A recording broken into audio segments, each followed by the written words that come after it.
And now to a crime alert and more about a deadly early morning shooting inside a Mishawaka hotel. Happened about 3 in the morning at the Best Western in Mishawaka. When police got there, they found a man shot to death in one of the hotel rooms. That man has now been identified as 44-year-old Anthony Korelis of Niles, Michigan.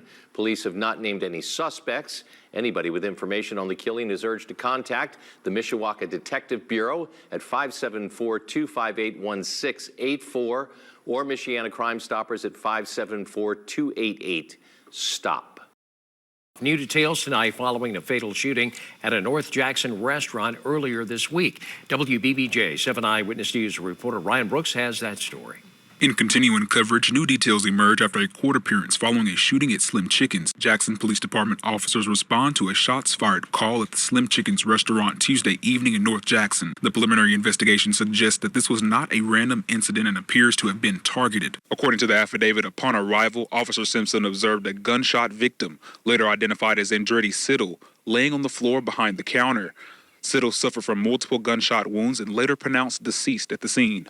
The affidavit reveals during the investigation, authorities observed a restaurant employee attempting to conceal a handgun in the kitchen area of the business. The suspect, identified as Harrison Cobb, was questioned by investigators on his account of the events that occurred at the restaurant.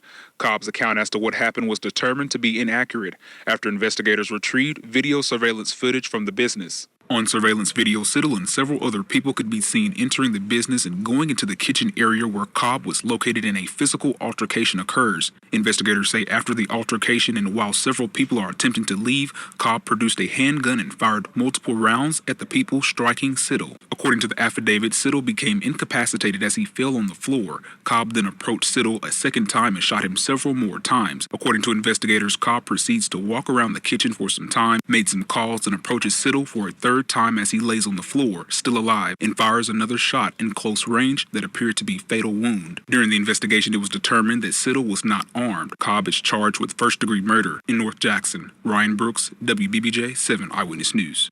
Investigators say they located a Glock 40 caliber gun that Cobb had hidden and collected 7 40 caliber shell casings at the scene. Fire erupting right outside a strip club in northwest Miami-Dade. One person was killed and another critically injured in the shooting. Local 10's Michaela Hightower is live at the scene. And Michaela, I know you're going to tell us what led up to the deadly shooting. Do they have some clues?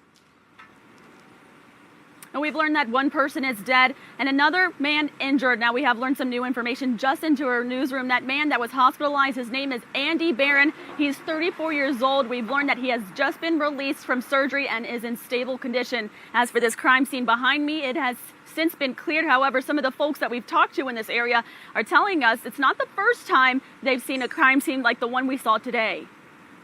Last time maybe about half a year ago or something. John works across the street from this hours-long crime scene that shut down a portion of Northwest 27th Avenue. While he was smoking his ribs at this barbecue joint, just a couple feet away, deputies were piecing together how a shooting landed one man in the hospital and another dead. It's getting berserk, baby, and it's getting too wild, you know. We need to get the guns off the street and get people together, you know what I mean? According to the Miami-Dade Sheriff's Office, Tuesday around 2 in the morning, deputies responded to this nightclub here, Club Climax, for reports of a shooting. When deputies arrived, they found one man shot to death, another badly injured. Investigators zeroed in on this black Nissan Altima with windows blown out and windshield wipers still running. Homicide detectives say they believe one man provoked a fight with the victim before the shooting happened. Now, you've just heard me say the name of that person hospitalized, 34-year-old Andy Barron. But as for the man that did tragically pass away here today, it's not clear who he is. That's the very latest on this investigation. I'm live in Northwest Miami-Dade. Michaela Hightower, Local 10. Just in, the identity of the man killed in a road rage confrontation last night in San Antonio. The Bexar County Medical Examiner saying he is 41-year-old Jay Morales. That shooting taking place in the heart of a northwest side neighborhood near Prue Road Tuesday night. Now terrified neighbors are speaking. KENS 5 reporter Simone Simpson with what neighbors saw. A 41-year-old man is dead, killed in a road rage shooting. Police say he was the aggressor.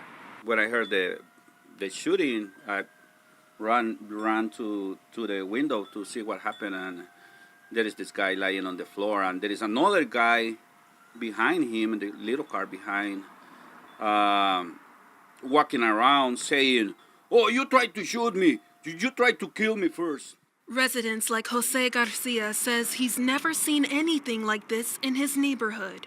My two little daughters saw that. They haven't said anything, but I don't. That's not something that they will enjoy, you know. Around 6 p.m. on Tuesday, SAPD responded to the 6700 block of Springhurst Drive after receiving reports of a shooting. A 41-year-old man was found lying on the street with multiple gunshot wounds. That injured man was taken to the hospital in critical condition. He was later pronounced dead. Police say this all started with an altercation on the road nearby. That's when two drivers pulled into a neighborhood at springtime in Springhurst. The first driver stopped his vehicle, opened his trunk, and pulled out a gun. Police say the second driver saw that gun, pulled his own weapon, and shot the first driver, hitting him several times. Police tell us the driver who fired is cooperating with the investigation. Right now, it is unclear what charges, if any, he will face. Police initially said he acted in self-defense.